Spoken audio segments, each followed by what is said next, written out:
Bonjour tout le monde et bienvenue à votre émission Québec-Canada rural. Cette semaine, on se transporte à Montmagny.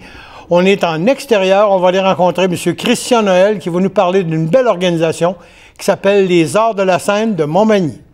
Christian Noël, bonjour. Bonjour, Claude. Christian, on se retrouve dans un icône de la ville de Montmagny qui était l'ancien cinéma La Fontaine que je croyais complètement démoli. Et là, ce matin, tu m'as fait faire une visite qu'on va voir dans les prochaines minutes. Bien, les Arts de la Scène, premièrement, à Montmagny, est-ce que c'est encore d'actualité avec la fin de COVID qu'on a? Ben, écoute, évidemment, on a eu ça difficile dans la dernière année et demie, on se le cachera pas, avec une fermeture complète, avec un besoin de recréer des rencontres avec le public via la téléprésence, via le streaming, via la web diffusion. Ensuite, on a fait des événements en extérieur, on a fait un retour en salle, on a refermé pour réouvrir. C'est toute une gamme, je dirais, d'ajustements qu'on a fait. Est-ce que c'est plus difficile, comme on est dans une émission où on parle de ruralité, est-ce que c'est plus difficile de faire venir des artistes en région ou si finalement ils se retrouvent mieux dans une petite salle pour roder leur spectacle? C'est vraiment, en fait, c'est ni un ni l'autre. Dans l'optique où on fait partie, nous, d'un grand réseau de diffusion au Québec, principalement dans l'Est du Québec, qui est le Rosec, où on est dans les salles qui produisent le plus de spectacles dans l'Est, avec évidemment nos collègues de Rivière-du-Loup, Rimouski, Bécomo, Sept-Îles. C'est les gros joueurs dans l'Est et la Côte-Nord. On s'intègre avec ça, mais nous, notre concurrent, c'est pas la région, c'est pas la distance, c'est la ville de Québec. Parce qu'effectivement, on est dans une ruralité, comme tu le dis, mais on est aussi à 50 minutes du centre-ville de Québec. Donc, les clients ici peuvent très bien décider demain matin d'aller voir un artiste à Québec au lieu de le voir à Montmagny. Alors, on doit se démarquer de cette façon-là. C'est pas simplement de les attirer, c'est de faire en sorte qu'ils reviennent d'année en année, parce que plus ils sont populaires, plus ils veulent des grandes salles. La salle qu'on a actuellement, ici, à la salle Pro Mutuelle Assurance, c'est une salle de 250 places. C'est parfait pour faire du rodage, pour faire des tests de spectacle ou certains calibres d'artistes. Mais après ça, on a la salle Édouine Bélanger avec 550 places en théorie. Dans la vraie vie, c'est au moins une trentaine de sièges qui sont inutilisables parce que les angles de vision sont pas bons, parce que la dernière rangée de la salle est trop petite. Quelqu'un comme toi et moi, on peut pas rentrer. Il faudrait qu'on se coupe en deux là, pour être assis dans ces sièges-là. Alors, on est limité par la capacité. Et autant les artistes sont gentils, autant ce sont de petites PME à eux-mêmes. Et bien évidemment, si tu as 500 sièges au lieu de 550, ben c'est 50 fois 50 $ de moins dans les poches de quelqu'un. Pendant qu'on se parle, tu nous montres l'intérieur de la salle de spectacle où, en réalité, vous avez fait un concept. On en a parlé avant, puis je veux qu'on revienne avec ça. Vous avez fait un concept où c'est salle de cinéma et salle de spectacle. Ouais, parce qu'un cinéma à Montmagny, tout seul, ne pouvait pas être viable. Alors, nous, le fait qu'on ait déjà des spectacles, qu'on ait déjà une organisation derrière ça, bien, ça nous a permis de faire un mélange des deux concepts. Quelques salles au Québec fonctionnent comme ça, entre autres dans le Témiscamingue ou dans d'autres endroits. Ça nous permet d'avoir à peu près 600 représentations de films par année, autant des films jeunesse, des films de répertoire, des films des documentaires de voyage, ou encore, on a des films des blockbusters américains, comme la plupart des grandes salles. La différence, c'est qu'on a un écran. Alors, on ne peut pas jouer plusieurs films par jour différents à cause des contraintes qu'on a avec les distributeurs de films.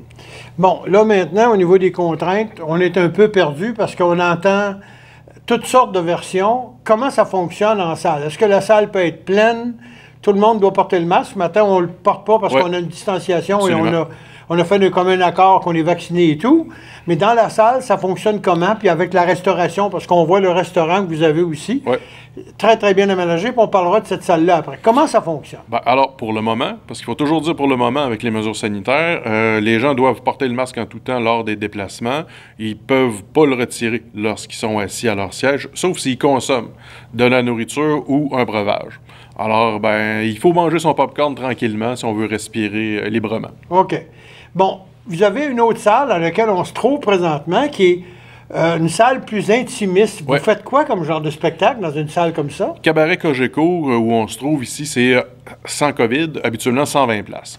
On va faire ici des événements, l'Assemblée générale, petites réunions ou encore des spectacles en rodage. Il y a une salle à Montréal qui s'appelle le Bordel Comedy Club. Tu as peut-être déjà entendu parler de ça, qui appartient à certains humoristes. C'est carrément un comédie club où les gens vont roder leurs spectacles, tester leurs blagues. Alors, c'est ce qu'on fait ici. Ça nous permet aussi de faire des spectacles de musique plus intimes et d'amener ça, en fait, en formule cabaret avec, comme on l'a ici, une table où on peut prendre un verre lors des spectacles et tout ça. Donc, une formule un peu plus relaxe, je dirais. Et là, ben, on a l'autre salle, justement, qui est la salle Promutuelle à 250 places et la salle Edwin Bélanger. Pourquoi je te reparle de ça? Parce qu'il y a une philosophie derrière ça. Nous, avoir 3 salles, ça nous permet de créer une forme d'incubateur. De prendre un artiste, pensons à un gars qui s'appelle Simon Leblanc. Simon Leblanc est venu ici même dans le cabaret il y a 4 ans faire son premier spectacle à vie dans la région de Montmagny en formule rodage. Ensuite, on l'a amené dans la salle Promutuelle. Il est devenu un petit peu plus populaire. Et là, maintenant, ben, on fait 2, 3, 4 soirs de suite dans la salle Edwin Bélanger. Ça nous permet de créer des liens avec des artistes et de les suivre durant leur cheminement de carrière. Quand je suis rentré tantôt, j'ai été un peu surpris. J'avais l'habitude de rentrer dans un espace ouvert. Maintenant, vous avez fait des espaces de bureau à l'entrée, une billetterie. Oui. Et vous avez gardé, dans le couloir que j'ai vu, on va le voir à l'image, vous avez recréé un petit musée de ce qu'était l'ancien La Fontaine. Absolument. On est des passionnés d'histoire aussi, pas seulement de spectacle. Et c'est un lieu qui est fort important pour les Magny-Montois et les gens de la région. C'est le deuxième cinéma à Montmagny, parce que le premier, c'était l'ancien cinéma Taché, qui était un petit peu plus loin, qui a appartenu d'ailleurs au même monsieur à un certain moment. Et il y a aussi, peut-être que tu le sais, mais M. Couillard, qui était le propriétaire du magasin ici, restaurant et cinéma, ben, c'est le premier en Amérique du Nord à avoir eu un cinéparc aussi. Oui. Alors, on voulait perpétuer cette mémoire-là et on a donc retrouvé, à l'aide de gens du public, des artefacts du cinéma La Fontaine. On a encore la machine de projection, donc le projecteur, les tables de montage, tout ça. On a voulu garder ça puis rendre hommage à tous ceux qui étaient là avant nous. Écoute, moi, j'ai commencé à venir au cinéma La Fontaine des samedis après-midi où il fallait gagner notre argent. Ça coûtait 5 sous pour venir voir des films, des grands films, le samedi après-midi. Et là, aujourd'hui, je me retrouve dans une salle. J'ai été vraiment surpris parce que la salle est vraiment grande. J'ai vu l'ancien cinéma démoli dans le temps du restaurant qu'il y avait ici. Et vous avez fait quelque chose d'extraordinaire. En terminant, rappelle-moi, qu'est-ce qui s'est passé pour la confection des bancs? Oui. Ben, entre autres, on a voulu donner une couleur locale à tout ça. Nous, on vit grâce et avec les gens de la région, de la Côte-du-Sud, de Montmagny et de Lillet principalement. Alors, on s'est dit, ben, on va toujours bien pas aller acheter des sièges en Chine ou au Mexique. Et on a fait nos recherches. Évidemment, tu comprends que les conditions des travailleurs en Chine ou au Mexique sont pas les mêmes que celles de Montréal. Alors, les sièges qu'on a achetés viennent de Montréal, coûtent donc plus cher.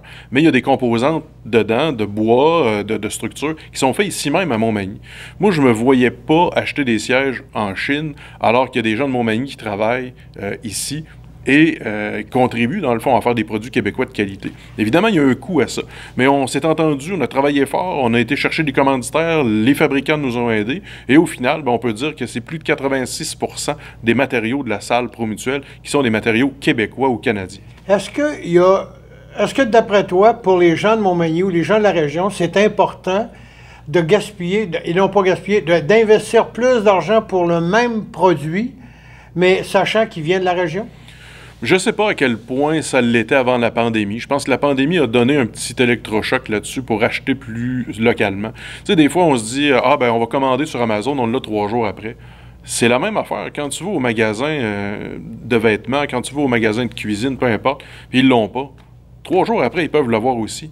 C'est quoi la différence? À prix égal ou à 10-12% de plus, pourquoi pas acheter localement? Pourquoi pas saluer le commerçant qu'on connaît? Puis nous, on voit ici, le cinéma, au départ, il y a des gens, les distributeurs de films, un en particulier, nous disaient « ça marchera pas, les cinémas ». Je suis allé rencontrer à Montréal, puis il me disait « Monsieur Noël, vous savez que ça ferme les cinémas en ce moment ».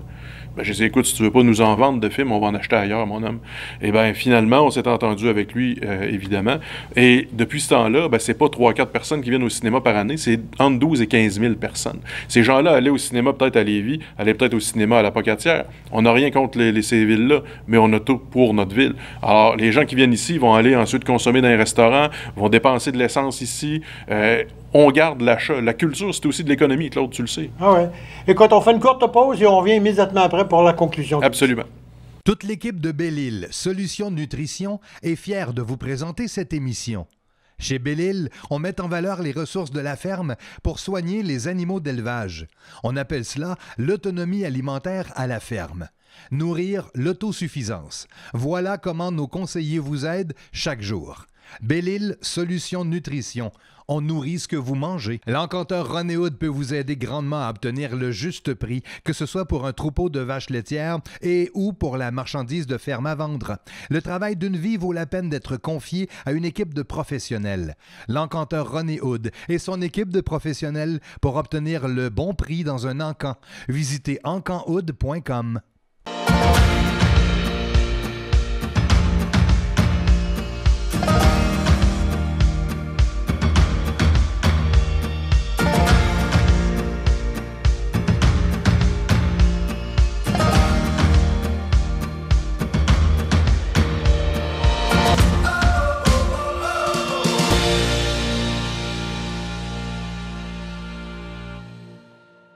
Bon, là, on a parlé d'une salle, Christian, tout à l'heure, qui était, en réalité, qui sert pour des événements. Mais nous, quand on veut voir un artiste très connu, très actuel, Ouais.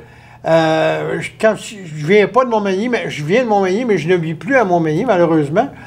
Mais est-ce qu'on va être capable de retrouver, est-ce qu'il y a des artistes, après la pandémie, qui vont accepter de venir dans des salles plus petites? En ce moment, on est dans un tournant, Claude, pour tout ça, parce qu'il y a certains artistes où on est à la limite de la capacité d'accueil. D'abord, techniquement, la salle qu'on a, la salle à la polyvalente, la salle d'une Bélanger, a des problèmes techniques connus depuis la construction. Dans la mesure où c'était un auditorium d'école, il n'y avait pas de problème avec ça. C'est des spectacles de fin d'année, des galas méritas, c'est tout ça. Mais là, quand on reçoit des artistes comme Marie-Mé, comme Marc Dupré, ça fait des années que j'essaie d'avoir Francis Cabrel. Ça rentre pas. Techniquement, son setup technique, son installation technique n'entre pas.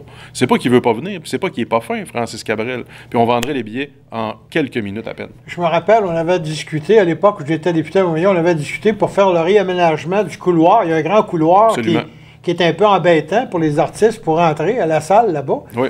Est-ce qu'il y a eu quelque chose de fait depuis tout ce temps-là? Absolument. Ce qu'il y a eu de fait, c'est des plans. Donc, avec des plans, c'est déjà un début. Il y a eu aussi un dépôt qu'on a fait au ministère de la Culture, quelque part l'année passée, pour un projet global qui tourne aux environs de 18,5 millions, où là, on n'est pas juste à refaire un corridor comme on en avait déjà parlé, mais bien à refaire une salle au complet. Le projet derrière ça, en fait, il est plus grand que celui culturel. Parce que d'abord, ça nous permettrait d'avoir des artistes de renom, d'avoir aussi des artistes qui viendraient créer des spectacles ici, parce qu'on aurait une salle de répétition adjacente à ça. Donc, pensons, exemple, à, je sais pas, une émission de télé qui voudrait venir s'installer ici et qui veut tourner des images dans la salle de spectacle. Ça nous prend un endroit pour mettre la régie télé. Ça nous prend aussi un endroit où les gens peuvent répéter de la danse, peuvent répéter du théâtre, et ensuite déménager ça dans la salle Edwin Bélanger. Ça nous permettrait de tenir aussi des congrès, des événements où on recevrait des gens de l'international ou du national, peu importe, qui viendraient ici en congrès dans une salle moderne, aménagée, avec toute la technologie. Alors ça fait partie des plans. Mais derrière tout ça, c'est de l'économie aussi. Puis j'insiste là-dessus parce que la culture, c'est pas juste de faire venir un artiste un samedi soir puis d'avoir du fun en l'écoutant. C'est aussi d'avoir des restaurants qui sont pleins, d'avoir des hôtels qui sont pleins et d'avoir peut-être un pont entre la culture et l'éducation aussi. Un de nos objectifs serait de créer des programmes hors-études avec l'aide des gens, évidemment, du centre de services scolaires. Montmagny, c'est une grande petite ville. Oui. C'est une ville où vous avez beaucoup de facilités d'accueil au niveau du logement, avec de beaux hôtels, des bons restaurants, une belle vie sociale. Est-ce qu'il y a vraiment un potentiel dans la région de Montmagny, avec la population actuelle de Montmagny et des environs, pour faire vivre une grande salle de spectacle? Absolument, parce qu'en ce moment, on va faire, exemple, 3 soirs d'un artiste à la salle. Les coûts sont beaucoup plus élevés pour nous de faire 3 soirs. Tu t'en doutes, il faut le payer 3 fois, il faut payer toute l'équipe 3 fois, etc. Alors qu'on pourrait, avec une seule plus grande salle, faire une représentation de ce même artiste-là, peut-être 2. Alors, on va réduire nos coûts d'opération, maximiser les ventes, et en même temps, il faut penser que ce ne sont pas que des gens de Montmagny qui viennent à la salle. On a des gens en quantité incroyable de la région de Lillet qui sont ici. Parce que pour moi, Lillet ou Montmagny, c'est la même région. Pareil. Il n'y a pas de différence. Dans la tête de certains, ça en est peut-être une, mais pour moi, chez nous, c'est Saint-Jean-Port-Joli autant que Montmagny. Alors, on a ces gens-là qui viennent de chez nous, autant de Saint-Pamphile que de Saint-Just, de Saint-Fabien, de partout, en fait, de la région. Il y a des gens de Bellechasse qui viennent aussi. Il n'y a pas de salle de spectacle à Bellechasse, sauf à la Maison de la Culture, où ils produisent 10 à 12 événements par année. Ils le font très bien. Mais nous, on en produit tout près de 200. Alors, le volume n'est pas le même. Écoute, Christian, ça fait des années que je vous connais parce que on a travaillé ensemble au départ en 2008-2009. On était au premier balbutiement des arts de la scène. Vous aviez des étudiants qui venaient étudier ici aussi. Oui. Est-ce que c'est encore le cas? Oui, en fait, il faut distinguer les arts de la scène qui sont, je dirais, à l'initiative du programme de technique de scène, mais ce ne sont pas les arts de la scène qui s'occupent du programme. C'est vraiment le Centre d'études collégiales de Montmagny, qui est, dans le fond, un campus du cégep de la Pocatière. Alors ça, c'est une entité autonome, évidemment, très grande, qui est un cégep, qui gère ça. Et depuis, en fait, 2003, que ce cours-là existe. En 2003 jusqu'à 2006, ça a été un AEC, attestation d'études collégiales. Donc, une année, autour de 900 heures à peu près de formation. On a transformé ça, comme tu le sais, au moment où tu étais là comme député, au début des années milieu des années 2000, dans le fond, en programme de DEC complet. Et depuis ce temps-là, ben, c'est des cohortes d'étudiants qui viennent de la Gaspésie, de l'Outaouais, de Montréal, de Québec, qui viennent ici à chaque année. C'est en moyenne 50 à 60 étudiants par année qui arrivent à Montmagny au cégep. Comment vous êtes perçu une ville comme Montmagny avec les arts de la scène? Tu me disais que la semaine passée, tu étais avec un grand regroupement à Rimouski. Comment vous êtes perçu comme salle de spectacle? C'est-tu difficile de faire notre place parce qu'on vient d'une plus petite ville?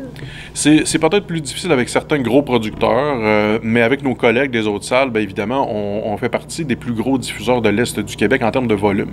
Il y a des plus grandes salles et des plus belles, évidemment. Je pensais tantôt justement à Rivière-du-Loup, Rimouski, qui sont des joueurs incontournables de l'Est du Québec. Il y a une magnifique salle à Gaspé, mais qui est un petit peu loin de nous autres, tant qu'on viendra. On est en réseau avec ces gens-là. On travaille le plus possible ensemble. On a d'ailleurs accueilli en pleine pandémie, parce que c'est quand la fin du monde est arrivée, là, pour tout le monde, au mois de mars 2020, bien, on était en congrès, nous, avec tous nos autres collègues du Rosec, de partout, là, en Gaspésie, qui étaient ici, à Montmagny. Alors, on était tous ensemble pour vivre cette fermeture-là, qui était à peu près la pire catastrophe qu'on pouvait vivre tout le monde, mais particulièrement dans les salles de spectacle. C'est un peu le point que je voulais t'amener. Comment ça s'est passé au début de la pandémie? Nous, on le vit depuis 2 ans. Tu sais, je fais des émissions de radio ici à Montmagny et à l'extérieur. Et on voit que les gens ont une certaine lassitude, là, ils sont tannés. Ouais. Le port du masque, tu sais, de temps en temps, tu m'as bien lancé le message en disant mange ton popcorn doucement pour ne pas avoir le masque. Est-ce que c'est encore le cas? Est-ce que vous sentez qu'il y a encore une grande réticence de la part des gens? Bien, la population s'adapte, évidemment. Pas toujours... tu sais, il y a des spectacles où on a dû rembourser tout près de la moitié de la salle, hein, dans certains cas, parce que la clientèle n'était pas vaccinée, ou encore avait une seule des 2 doses, ou encore ne veut pas porter le masque tout le long d'un spectacle, ce qui peut se comprendre, tu sais, aussi. Il y en a qui sont pas capables pour des raisons médicales, d'autres qui veulent pas le faire pour des raisons personnelles. Bien, ils n'ont pas le goût d'aller dans une salle de spectacle. Alors, ça nous a créé... Prenons un exemple. Là. On a cette semaine un spectacle d'un artiste fort populaire qui s'appelle Matt Lang, un gars qui fait du country, qui est ultra populaire. Ce show-là, avant la pandémie, était plein. C'est-à-dire 500 quelques billets. On a pris le spectacle, évidemment, contre notre gré, on l'a déplacé une première fois. On l'a redéplacé une deuxième fois. Après ça, on s'est dit, ah ben tiens, on peut le faire, mais là, il fallait distancier les gens. Fait que là, on a distancié tout le monde, on a replacé les sièges pour finalement réouvrir à pleine capacité. Là, les clients là-dedans, là, on leur a parlé 5 fois pour faire ce show-là de Matt Lang, où on est maintenant à tout près de 400 billets. On en avait plus de 500 de vendus. On a remboursé du monde. On a donc travaillé 5 fois plus pour moins de revenus. Et ça, ben, c'est pas que nous, c'est plusieurs autres entreprises. Les restaurateurs sont dans un cas assez particulier aussi. Mais c'est beaucoup de travail pour rien, tu sais, derrière ça. Alors que peut-être que la solution, ben, c'est de dire, on y va. Tu sais, d'une salle de spectacle, c'est pas moins sécuritaire qu'ailleurs. Hein? Tu es un précurseur dans ton domaine. Je me rappelle du jeune homme qui venait nous voir à l'époque. Je me sens vieux, là, mais tu étais vraiment tout jeune, tout fougueux, tu avais plein d'énergie et tu voulais absolument nous montrer comment tu étais capable dans ce domaine-là. Comment tu as évolué à travers tout ça, Christian? Écoute, c'est un travail particulier que celui d'être diffuseur de spectacles en région parce que on a des choses qu'on aime faire. Il y a des spectacles que je rêve de présenter, Claude, depuis des années, qu'on ne présente pas encore parce que on n'a pas le public, on n'a pas la clientèle. Il y a des séries... Moi, je suis un maniaque de musique du monde. Musique d'Afrique, musique d'Europe de l'Est. Tu sais, j'en présente pas beaucoup dans notre programmation. Le public est pas là, pas cet intérêt-là. Mais en même temps, c'est pas vrai, parce qu'on peut le développer. Et ça, c'est la plus belle réussite, je te dirais, qu'on a fait ici aux Arts de la Scène. Pas moi, mais tout le personnel, tout le monde, parce qu'on a réussi à intéresser des gens au théâtre.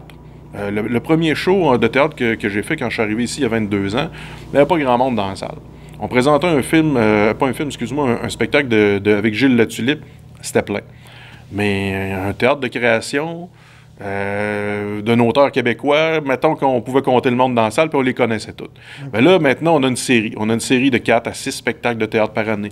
En jazz, la première année que l'autre, je me rappelle du chiffre, il y avait 39 personnes dans la salle. Maintenant, on a une série de jazz. On a du blues. Fait qu'on a réussi à faire connaître des choses, puis à faire apprécier, parce que les gens d'ici sont aussi méritoires qu'ailleurs quand c'est le temps de découvrir quelque chose. Il faut juste les rejoindre. Mais on a un immense territoire, tu le sais. Oui, mais à Montmagny, tu l'as dit tantôt, on est près de Québec. Ouais. On est contaminé par Québec et Lévis. On a envie d'aller là-bas, puis on se donne 1000 excuses pour se déplacer vers la ville en disant on va aller magasiner après-midi, puis à soir, on a un spectacle là-bas. Est-ce que les artistes vous boudent là-dessus? Je sais qu'il y en a qui vont vouloir aller dans des petites salles. Mais est-ce que vous vous sentez boudé parce que vous êtes en région? Non, non.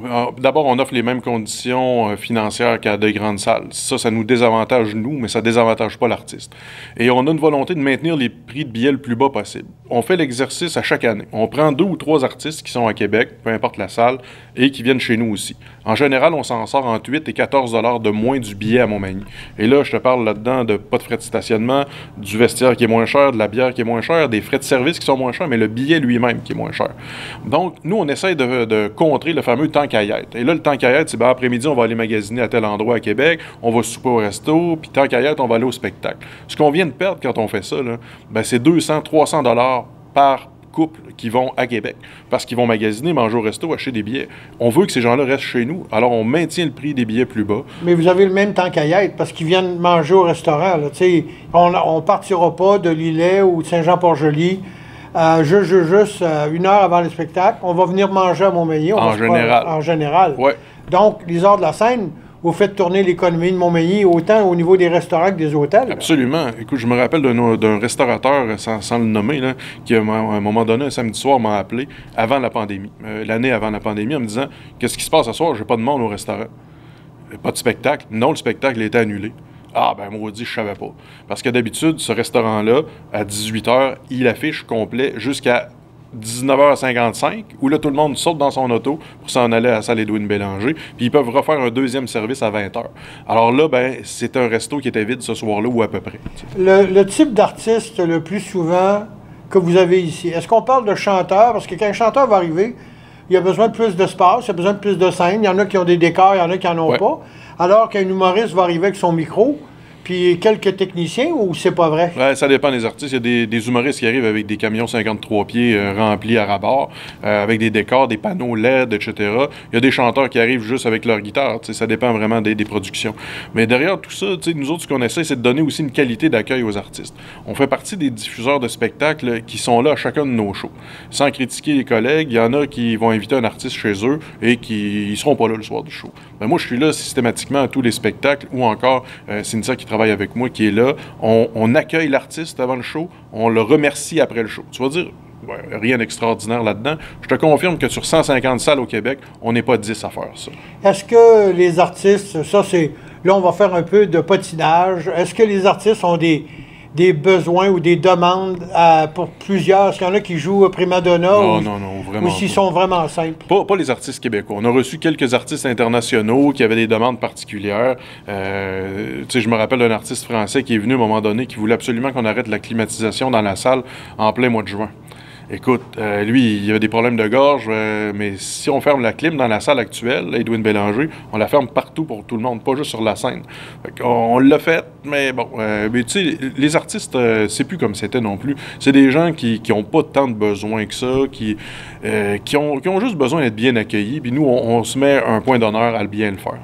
Est-ce que les artistes aujourd'hui, j'essaie de juste formuler la question comme il faut, est-ce que par le fait qu'ils ont été pauvres pendant la pandémie, ils sont prêts à accepter à peu près n'importe quoi, ce qui, vous êtes capable de négocier des contrats avec eux autres ou si, finalement, ils sont aussi indépendants aujourd'hui qu'ils étaient il y a 2 ans passés? C'est difficile pour moi de répondre à ça parce que la situation avec la pandémie, elle s'est polarisée.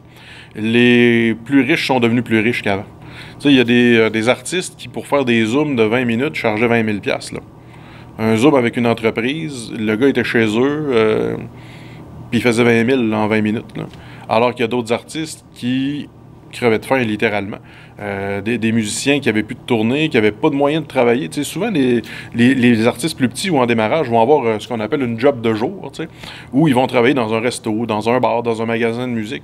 Les commerces étaient tous fermés. Fait que là, tu te dis, c'est pas grave, je fais plus ma musique, je vais aller travailler dans mon autre job. L'autre job, elle n'existe plus.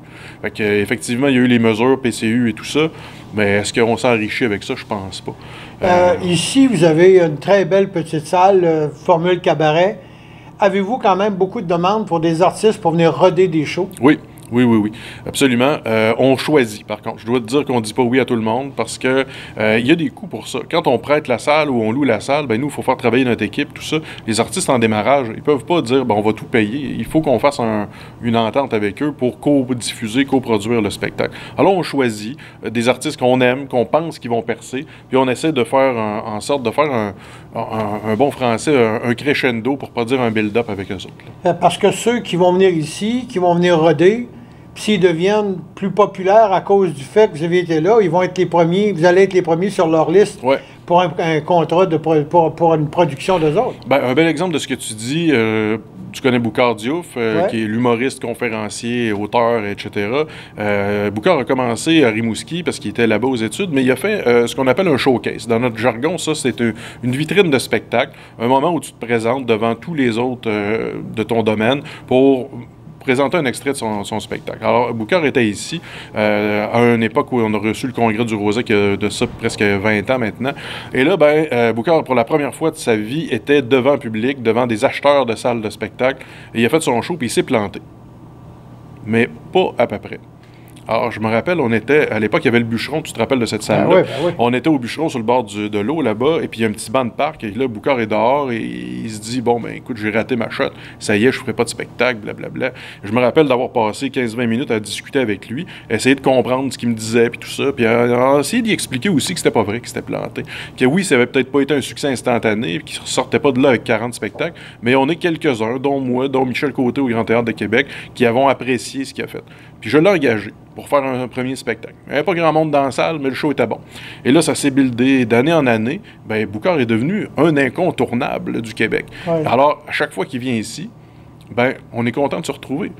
Parce qu'on a été peut-être un petit peu, évidemment, tu sais, le gars-là a du talent, mais on a été un petit peu peut-être un des précurseurs dans tout ça. Fait que c'est ça notre rôle, en fait. Est-ce que les artistes sont toujours aussi humbles ou s'il y en a qui sont vraiment déplaisants? Puis je te demanderai pas de nom. Non. Général.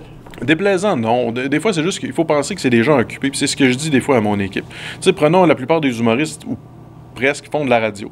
Les gars font de la radio le matin, font de la radio l'après-midi, et là, ils font 4 jours, 5 jours de radio, ils arrivent ici pour faire un spectacle le samedi. Des fois, ils sont pas en forme, ils sont fatigués, tout ça. C'est pas qu'ils sont bêtes ou qu'ils sont précieux ou tout ça, c'est juste qu'ils ont une vie incroyable avec 2-3 captations de télé, des showcases, aussi des spectacles privés dans la semaine. Leurs problèmes personnels d'humains comme toi puis moi, leur radio 4-5 jours par semaine, puis ils viennent faire 1 ou 2 shows la fin de semaine. Ces gens-là, ces gars-là, filles-là, sont brûlés des fois. Fait que, comme n'importe qui, des fois, on est moins dedans un peu. Christian, en terminant, j'aimerais que tu nous dises à quoi ça sert d'avoir une organisation comme la vôtre en région? Toutes les régions du Québec ont des diffuseurs de spectacles, la plupart qui sont des organismes sans but lucratif. Puis c'est important pour l'économie, pour le tissu social. Tu sais, le perron de l'église, là, ça n'existe plus beaucoup. La rencontre de la communauté, quelque part 1 fois, 2 fois par semaine, ça se passe beaucoup maintenant par les salles de spectacle. Avant le show, à l'entracte, après le spectacle, où tu vas revoir un voisin que tu n'as pas vu depuis des années, un ami de ton collège quand tu étais plus jeune, ta belle-sœur. Bref, c'est des gens, on est là pour créer des rencontres avec le public, mais aussi entre le public. Christian Noël, merci beaucoup pour votre visite, merci beaucoup pour votre implication, puis encore une fois, bonne chance aux Arts de la scène de Montmagny. Merci beaucoup, Claude. Donc, ceci met un terme à cette émission de Québec Canada Rural en compagnie de M. Christian Noël des Arts de la scène de Montmagny. On vous invite, si vous avez besoin de venir voir un spectacle dans une salle qui est extraordinaire, venir ici à Montmagny, vérifier avec les ordres de la scène et on vous retrouve la semaine prochaine pour une prochaine émission de Québec, Canada rural.